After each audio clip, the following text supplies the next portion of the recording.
por estar aquí. Esta, esta plática es reciclada, ya la había dado alguna vez en algún evento en la facultad. Mi idea es dar otra, de otro tema que no tenga hecho, pero pues este tema es bastante agradable para mí, es geometría euclidiana y considero que es uno de los temas más bonitos de la geometría. Entonces, se llama Teselando con Penrose y esa pregunta la vamos a resolver al final. Eh, el objetivo de esta plática es ver qué es una teselación, qué tipos de teselaciones hay. En particular, como pues nos dice el título, nos van a interesar las teselaciones de Penrose y al final vamos a abordar un pequeño problema que existe con los pentágonos regulares y las teselaciones. Entonces, para empezar, ¿qué es una teselación? Vamos a definir una teselación como un conjunto o una familia numerable de figuras planas. Todo está en el plano euclidiano, donde pedimos que los interiores de cualesquiera dos figuras y las intersectamos sea vacío y que si unimos todas las figuras nos da el plano euclidiano. Entonces, a cada elemento de esta familia le denominamos teselas y necesitamos que cumplan ciertas condiciones. Entre esas condiciones necesitamos que tengan una única componente, que no tengan huecos y que sean de extensión finita o de área finita. Entonces, la pregunta que nos vendría a continuación sería, ¿y cuándo es que algo realmente sí es una tesela?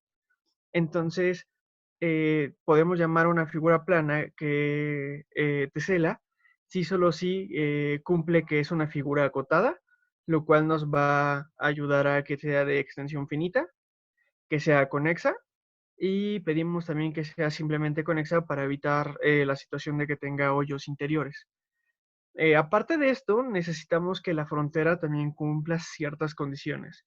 Entonces, también necesitamos que que la frontera de la figura sea sencilla, es decir, que esté formado por una única componente, que sea cerrada y que sea simple.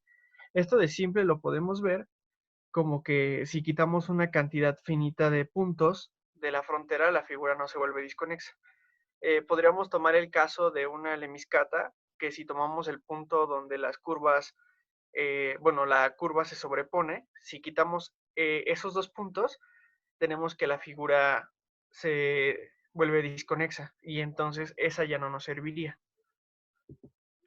Ahora, para hablar un poquito más sobre teselas, o tal vez tratar de dar una definición un poco más topológica, que esto es únicamente por hacerlo un poco más formal, tenemos que definir qué es un homeomorfismo. Entonces, dados dos espacios topológicos y una función que va de x a y, decimos que f es un homeomorfismo si f es biyectiva y si f y f inversa son continuas.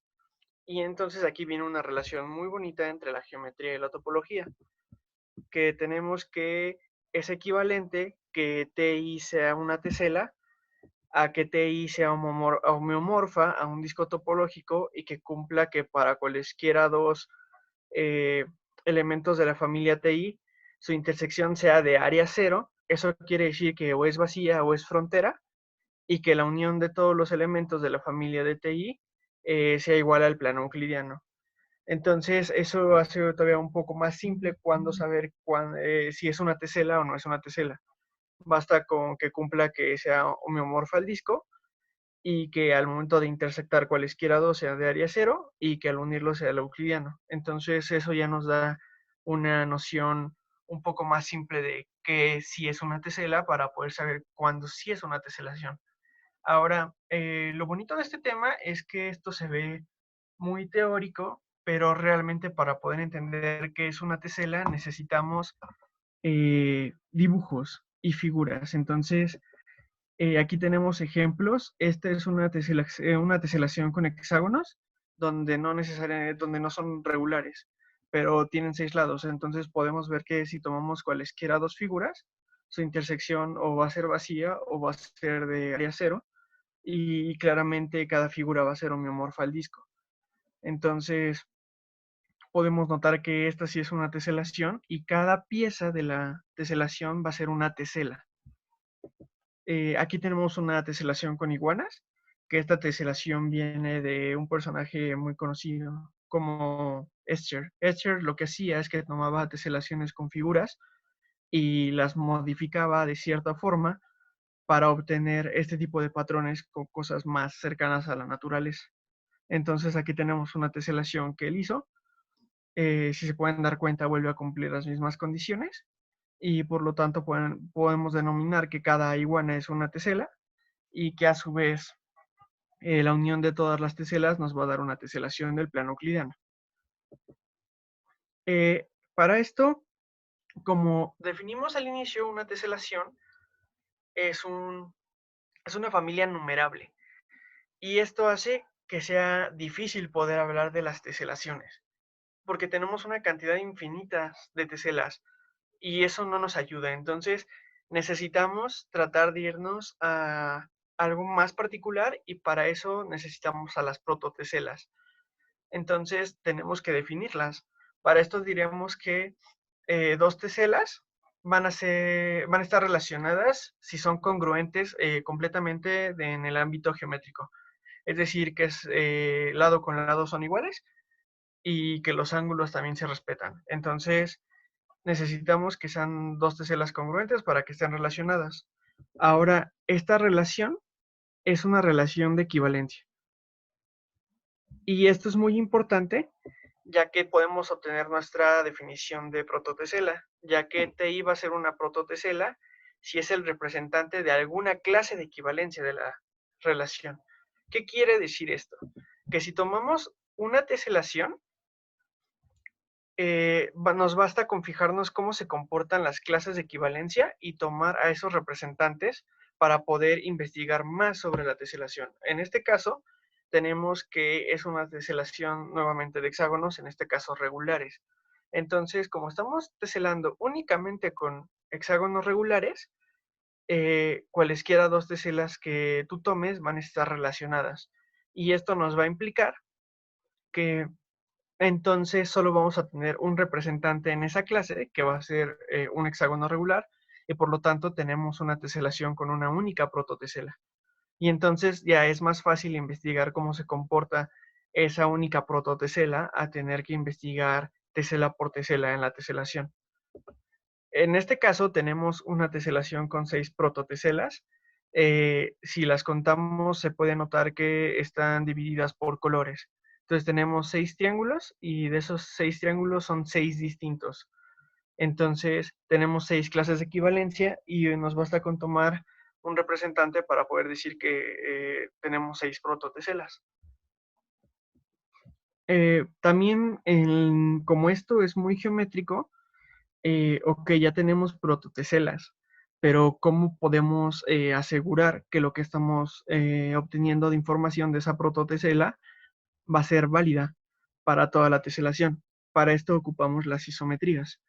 Entonces, como habremos visto, espero en alguno de nuestros cursos de geometría analítica, una isometría del plano es una transformación de este en sí mismo que preserva todas las distancias, es decir, que es una función que va del plano euclidiano al plano euclidiano, tal que la distancia entre x y y va a ser igual a la distancia de x y de y después de aplicarles la función.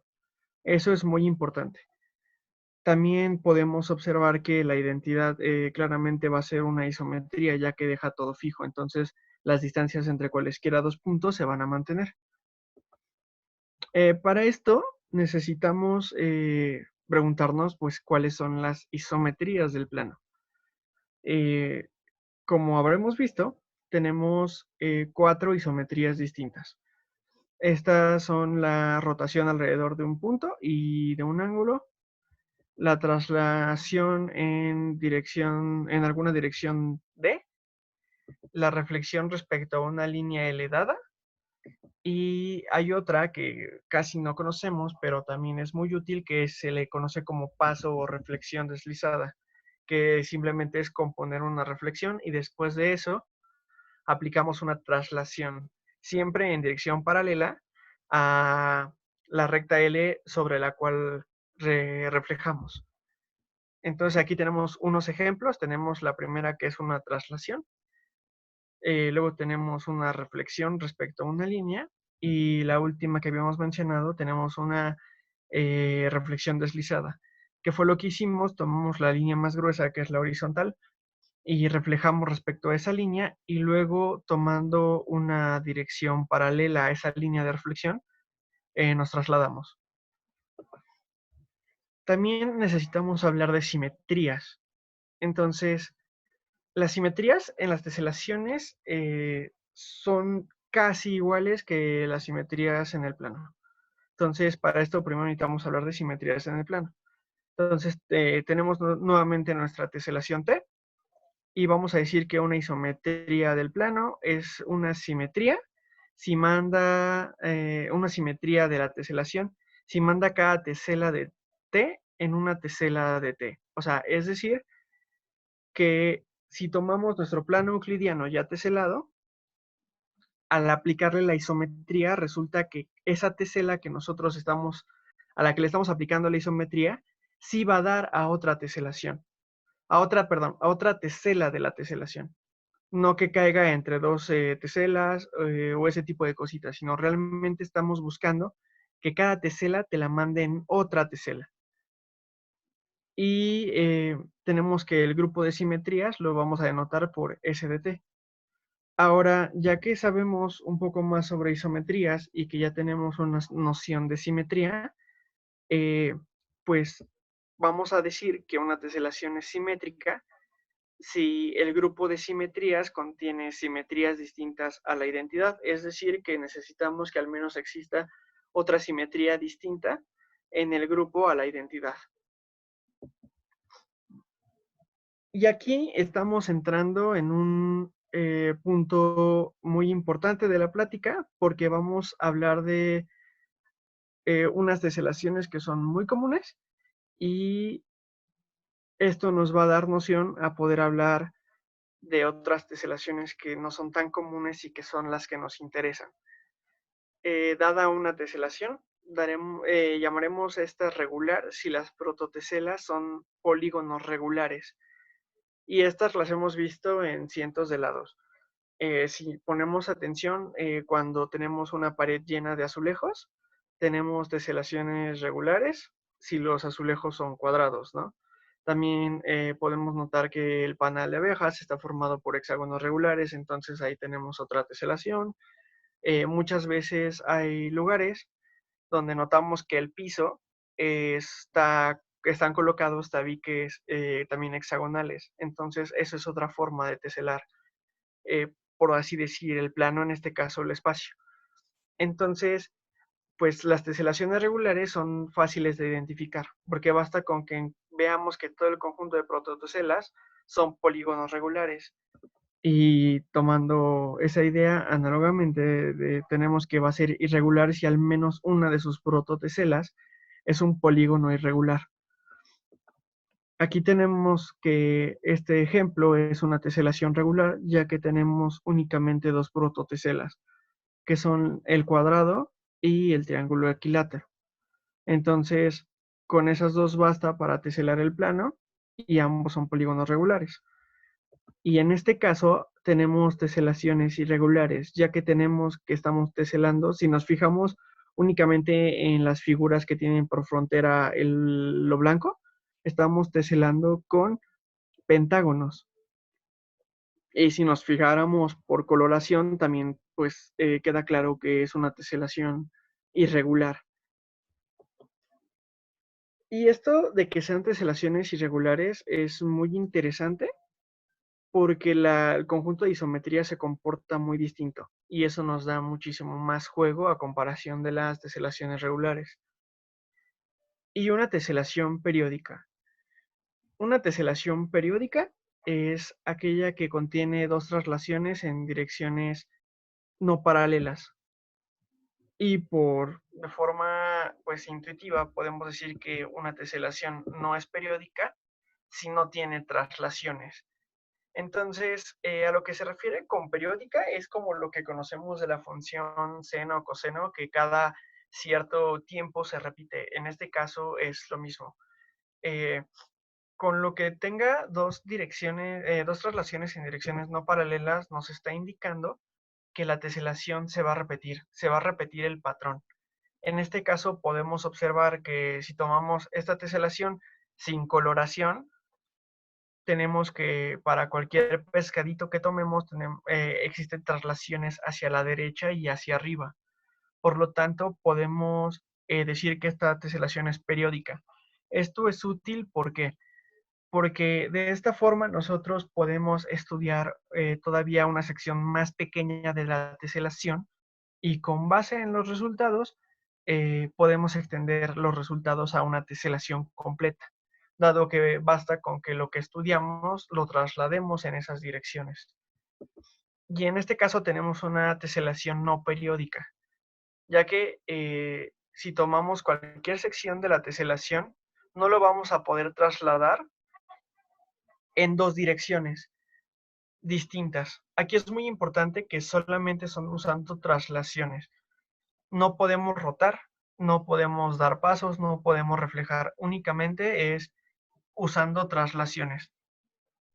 Y eso es lo que nos interesa, tener teselaciones que no sean periódicas y que tampoco sean regulares. ¿Por qué? Porque son las que necesitan un mayor tiempo de investigación para poder encontrar algo sobre ellas, ya que, pues como vimos, las teselaciones que son periódicas y las que son regulares tienen patrones muy comunes y basta con que investigues un poco en ciertas secciones para poder entender toda la teselación. En este caso no.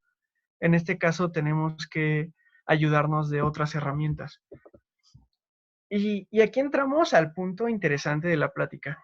Realmente todo lo que acabamos de ver fue completa teoría, pero es necesaria para poder empezar a hablar de las teselaciones de Penrose. Aquí vamos a tratar de ser un poco más intuitivos y entra la pregunta del título de la presentación. Entonces, ¿estas teselaciones son o no son de Penrose? Y para empezar, ¿quién era Penrose? Entonces, Roger Penrose es un físico matemático nacido en Inglaterra que realmente se dedicó a la relatividad y a la cosmología. Eso es súper curioso porque al menos en las matemáticas es muy reconocido. Y resulta que entre sus investigaciones y sus tiempos libres, en el 72, él construyó lo que se le conoce como el primer conjunto de teselas a partir de un pentágono regular. Esto es muy importante. Ese pentágono regular nos va a causar muchos problemas. Entonces, pues en sus tiempos libres construye un conjunto de teselas y años después, Robert Ammann y John Conway, que pues ya sabemos la historia, descubrieron otros grupos relacionados al primer grupo de teselas que encuentra Penrose. ¿Cuál es el problema? Que tenemos tres grupos de teselaciones de Penrose y pues como su nombre lo dice, todas se las atribuimos a Penrose. ¿Qué pasa? Que se sabe que solo Penrose construyó el primero o encontró el primero. Hasta cierto punto se dice que Ammann, Conway descubrieron los otros dos, que se los regalaron a Penrose, que lo hicieron los tres al mismo tiempo y no se dieron cuenta. Caso cálculo, no se sabe. Entonces, pues solo se le conocen de Penrose por estar relacionadas, no realmente porque Penrose sea el que haya sido el partícipe en el descubrimiento de estos conjuntos. De hecho, la mayoría de las cosas de las teselaciones de Penrose llevan el nombre de Conway, entonces todavía eso nos genera muchísimo más dudas. Y nos vamos a fijar en un conjunto que de hecho es el más conocido de las teselaciones de Penrose, que es el conjunto P2. P2 tiene únicamente dos prototeselas y se le conocen como papalotes y como flechas. Y estas dos prototeselas cumplen propiedades particulares. Se pide que el papalote sea un cuadrilátero cuyas cuatro esquinas tienen ángulos 3 de 72 y uno de 144 grados. Y también se pide que pueda ser bisectado a lo largo de su eje de simetría para formar dos triángulos acutángulos. De igual manera, tenemos que la flecha va a ser un cuadrilátero que tiene cuatro ángulos interiores que son de 32, 36, 72, 36 y 216 grados, y de igual manera se puede bisectar para obtener dos triángulos obtusángulos. Suena algo complicado, pero realmente es más simple. Son estas dos figuras, posiblemente varios ya las hayan visto, y como podemos ver, pues eran tenían mucha imaginación en esos tiempos, entonces por algo se llaman flecha y por algo, pues la otra se llama papalote.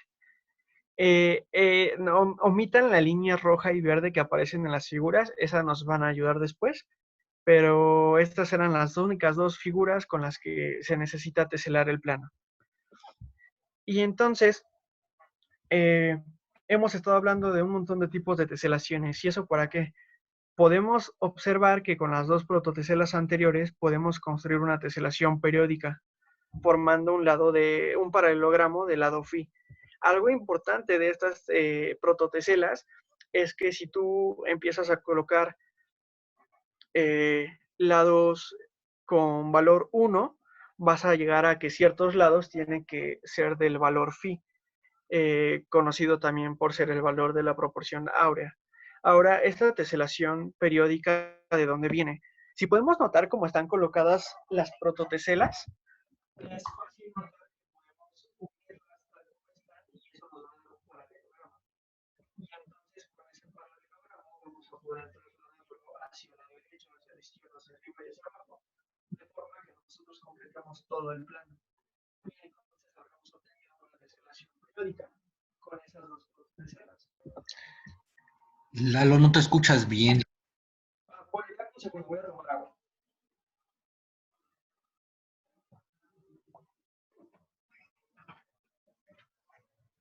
¿Me escucho mejor? Sí, sí, sí. Ok, es que estaba tomando agua. Ah, bueno, bueno, bueno. Este, Voy a repetir esto. Es claro ver que podemos unir esas dos prototeselas tal como están, de forma que obtengamos un paralelogramo. Y con este paralelogramo, utilizando únicamente traslaciones hacia las cuatro direcciones, y en algún momento vamos a tener que hacer traslaciones en diagonal, va a cubrir todo el plano euclidiano. Y entonces diremos, pues, ¿qué es lo interesante de esta teselación? O sea, si realmente podemos construir una teselación tan simple, pues, ¿para qué nos estamos complicando? Y aquí viene lo interesante, que realmente nos interesa tener un conjunto que solo admita teselaciones no periódicas. ¿Y cómo vamos a lograr esto? Vamos a pedir que eh, solo las piezas se puedan colocar con ciertas reglas, que es lo que le llaman, eh, que vamos a necesitar una forma especial de colocar esas piezas. ¿Para qué? Para evitar que se nos forme ese paralelogramo. Entonces, ¿cuál es? Se hace es que tomas tus dos prototeselas y entonces coloreamos eh, la punta del papalote con un color y coloreamos el vértice interior de la flecha con otro color. ¿Cuál va a ser la regla? Que solo vamos a poder colorear, solo vamos a poder colocar las piezas de forma que en los vértices incidan vértices del mismo color. Ya que tenemos el vértice superior del papalote de negro, vamos a alternarlos. Entonces vamos a pedir que los dos vértices que están a sus lados sean de color blanco y de igual manera con la flecha. Entonces vamos a tener que los dos extremos de la flecha van a tener que ser negros. Justamente para que no coincidan una arista con dos vértices del mismo color, terminamos de colorear con la punta del papalote de color negro y en este caso la punta de la flecha de color blanco. Y ahora ya tenemos la magia. Solo poder unir piezas de forma que cuando incidan los vértices, el vértice sea del mismo color. Y nos va a quedar una teselación parecida a esta. Si podemos notar, tenemos flechas y tenemos papalotes y justamente están cumpliendo la regla de que solo incidan vértices del mismo color en las esquinas. Entonces, esto sí nos va a dar una teselación no periódica. Y está súper chido. porque entonces ahora ya no tenemos una forma tan simple de poder investigar estas teselaciones. Necesitamos algo más.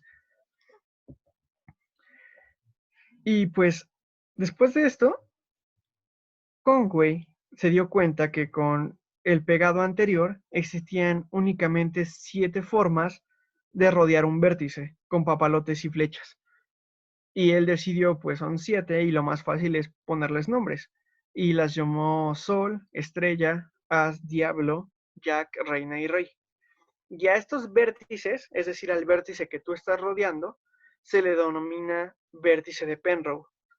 Y entonces va a pasar que dado una pieza, vamos a tener que colocar las otras piezas de una forma muy especial. Si tomamos una flecha, por la coloración de los vértices, vamos a poder notar que solo vamos a poder colocar, ¿se ve el mouse? Creo que no. Sí, sí, Entonces, sí, sí se ve el ¿sí? mouse. Entonces, si tomamos este vértice, ¿qué pasa aquí? Solo vamos a poder colocar esta o esta esquina del papalote. Entonces vamos a poder, si tomamos este lado de aquí, vamos a poder pegarlo de este lado acá. Y si tomamos otro papalote con este lado, lo vamos a poder pegar acá. Y los dos van a terminar en una punta de color negro. Y entonces, ¿qué va a pasar? Que cada vez que tengamos una flecha, nos va a obligar a colocar 2 papalotes de esa forma. Esto es a lo que le llamamos que esas teselas están obligadas. Aquí tenemos otro ejemplo. Si tomamos, en este caso tenemos aquí la flecha y aquí tenemos este papalote que está obligado. Y entonces eso nos va a obligar a tener que colocar otro papalote acá. De igual manera, nos va a pasar lo mismo con el papalote de la derecha. Va a estar obligado este papalote de aquí y luego nos va a obligar a colocar este papalote de acá. Y entonces ahora la tenemos todavía más fácil. ¿Por qué? Porque cada vez que tengamos una flecha, nos va a obligar a colocar 2 papalotes. Y esto nos va a ayudar para poder desarrollar la tesela más rápido. Al conjunto de teselas obligadas por un vértice de Penrose se le llama el imperio de la teselación, perdón, el imperio del vértice. Entonces, ¿qué va a pasar? Que cada vez que nosotros tengamos un vértice de Penrose y ese esté rodeado con alguna de las figuras que ya nombró Conway anteriormente, esa figura nos va a obligar una cantidad de teselas. Nos va a obligar a colocar ese imperio. Y entonces con esto, cada vez que tengamos cierta figura, vamos a tener ya forzadas otra cantidad de figuras y de esa forma vamos a poder ir construyendo la teselación. Para construir el imperio de la teselación del vértice es muy simple. Nos basta con tomar el vértice de la vecindad y lo dividimos por su eje de simetría. Y tomamos ya sea alguno de los dos hemisferios y basta con que encontremos las piezas obligadas de ese hemisferio. Y ya solo reflejamos y con eso ya cumplimos con el imperio. Y como alguna observación, el Sol y el As no obligan a ninguna pieza. Pero se preguntarán, pues, ¿cuáles son esas figuras? Pues aquí tenemos las vecindades de los vértices de Penrose. Pues, como se imaginarán, este va a ser el Sol, este va a ser la estrella, este va a ser el As, el Jack, Diablo, Jack, Reina y Rey.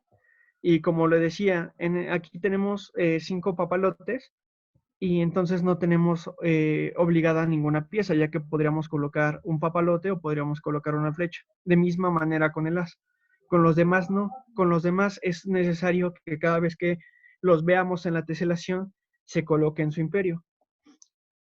El nombre de los imperios, pues como se pueden imaginar, eh, están como ligeramente ligados al ajedrez. Entonces, pues en este caso, a la pieza que nosotros llamamos rey, va a ser a la pieza que tiene el imperio mayor.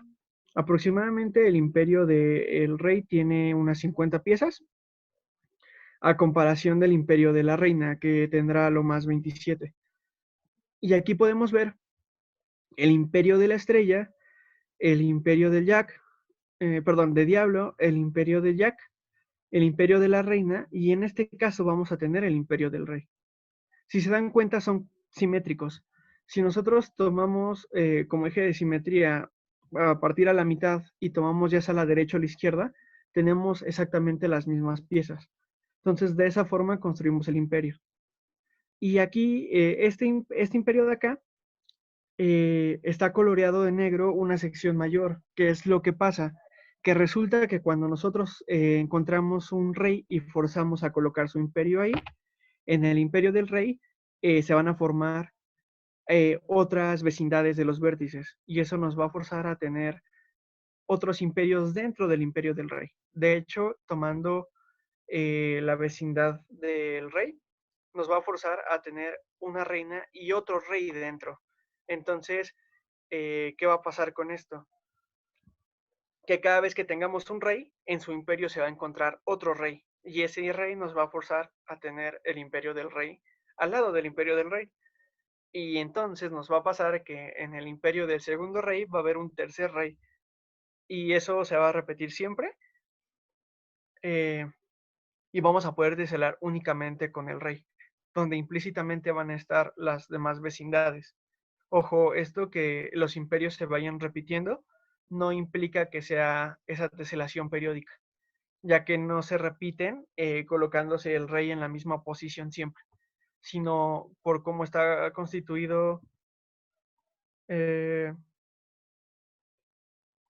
el segundo imperio del rey se va a encontrar como a un costado del imperio del rey anterior. Es que lo que va a pasar es que al momento de construir el imperio del primer rey, va a haber un segundo rey. Y entonces parte del imperio del primer rey va a estar en el imperio del segundo rey. Es decir, que si tomas dos reyes que estén en el mismo imperio, el imperio de los dos reyes, si los intersectas, no va a ser vacío. Van a compartir piezas. ¿Sí? ¿Sí queda clara esa parte?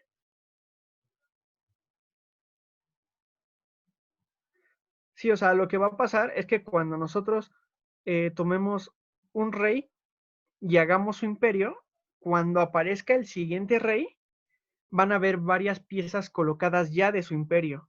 ¿En dónde? En el imperio del rey anterior. Y entonces al momento de hacer la intersección entre los dos imperios, nos vamos a dar cuenta que se van a compartir piezas. Y entonces va a haber como una conexión de imperios de rey. Y vamos a poder extender esto. Entonces, de esa forma vamos a poder dar una teselación donde vamos a tener múltiples imperios del rey e implícitamente van a estar colocadas las demás vecindades de los vértices. Ale, queda menos Sí, de un minuto. justo estaba poniendo el micrófono. Por las limitaciones de Zoom nos tenemos que desconectar, pero voy a volver a abrir la sala, se conecten al mismo link, los que no están familiarizados con esto, y en 15 segundos de nuevo, así como si nada hubiera pasado, aquí al mismo link. Entonces cierro la sala un momento y ahorita los vuelvo a ver.